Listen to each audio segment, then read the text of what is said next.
Avez-vous déjà ressenti une solitude écrasante au milieu d'une foule? Avez-vous regardé dans les yeux quelqu'un en qui vous aviez confiance et réalisé trop tard qu'il ne voulait pas votre bien? Ça blesse. Ça casse. Et souvent, la manipulation ne se montre pas avec une cape noire. Elle arrive avec du charme, des compliments, des sourires. Elle tire les ficelles depuis l'ombre. Le pire, on ne voit souvent le plan que quand tout est déjà brisé. Écoutez-moi bien, ce n'est pas votre faute. Vous n'avez pas demandé à être trompé. Vous n'avez pas demandé à être rendu fou. Vous méritez la clarté, la paix et la liberté.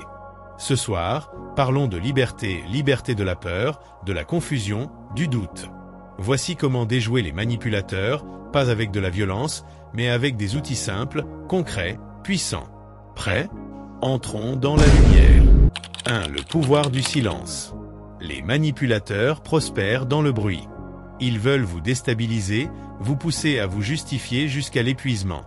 Mais le silence, c'est votre arme la plus sous-estimée. Pourquoi le silence marche? Il rompt le scénario qu'ils ont préparé. Il les prive de la réaction qu'ils cherchent. Il vous donne le temps d'écouter votre instinct, pas leur récit. Comment l'appliquer concrètement? Respirez. Comptez mentalement jusqu'à 3 avant de répondre. Utilisez une phrase courte quand il faut « je prends un moment », puis restez silencieux. Ne vous sentez pas obligé d'expliquer. Le silence est un message « je ne me livre pas sous pression ». 2. Des limites sans culpabilité. Dire « non » n'est pas égoïste. C'est nécessaire. Les manipulateurs testent, franchissent, puis culpabilisent quand vous vous défendez. Poser une limite, c'est protéger votre espace mental. Les bases des limites efficaces. Elles sont claires et simples. Elles ont une conséquence annoncée.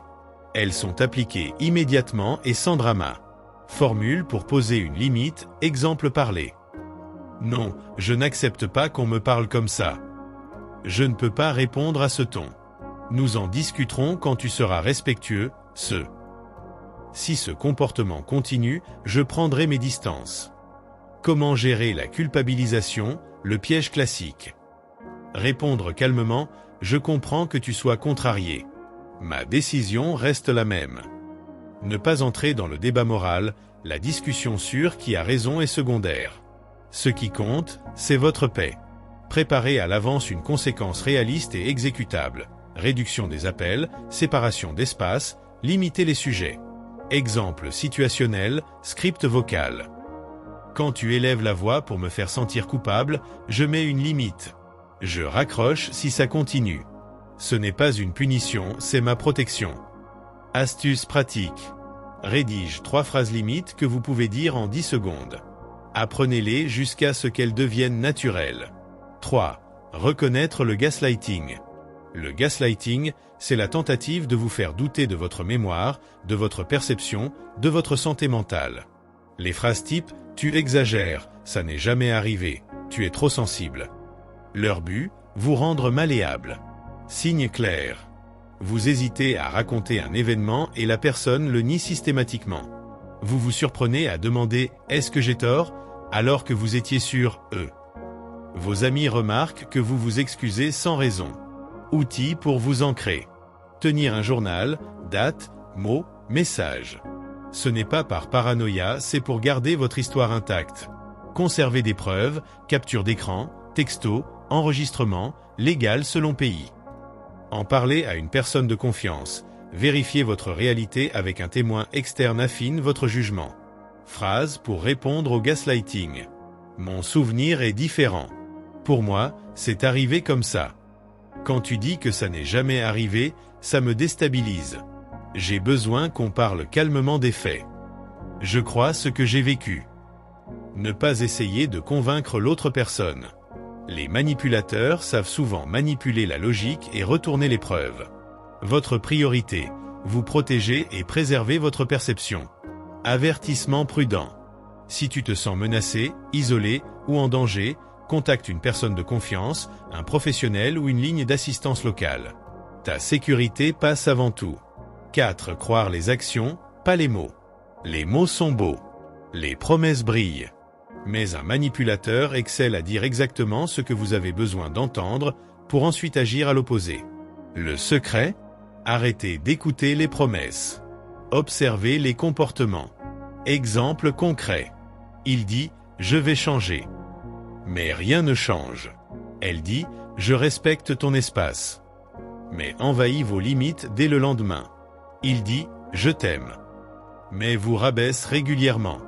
Balance la règle simple. Si les actions et les mots ne correspondent pas, croyez les actions. Phrase pour vous guider. Je ne juge pas ton intention, je regarde ton comportement. Montre-moi par tes actes, pas par tes mots. Mini-exercice pratique. Pendant une semaine, notez chaque fois qu'une personne dit une chose et fait autre chose. Au bout de 7 jours, regardez la liste. Les schémas ne mentent pas. 5. Restez émotionnellement ancré. Un manipulateur veut déclencher vos émotions. Colère, peur, culpabilité. Pourquoi? Parce qu'un esprit agité est plus facile à contrôler. Mais quand vous restez ancré, vous devenez un roc au milieu de leur tempête. Comment rester centré? Respirez profondément avant de répondre. Posez vos 2 pieds au sol, sentez leur stabilité. Ramenez votre attention à votre respiration. Exemple de réponse ancrée. Je comprends que tu sois en colère. Moi, je choisis de rester calme.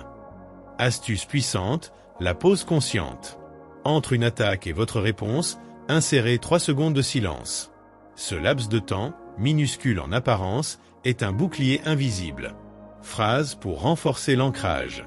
Je ne suis pas obligé de réagir maintenant. Mes émotions m'appartiennent, pas à toi. Je garde ma paix. Chaque fois que vous gardez votre calme, vous envoyez un message silencieux. Tu ne contrôles pas mon monde intérieur. 6. Inversez le scénario avec des questions. Les manipulateurs veulent vous mettre sur la défensive. Ils posent des questions qui vous piègent ou lancent des accusations pour vous faire justifier. Et si vous renversiez le jeu?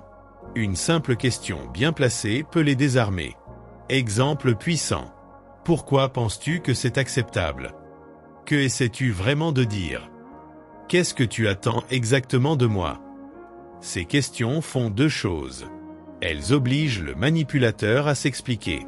Elles déplacent la dynamique, vous n'êtes plus en défense, mais en observation. Astuce, gardez votre ton calme, posé, presque neutre.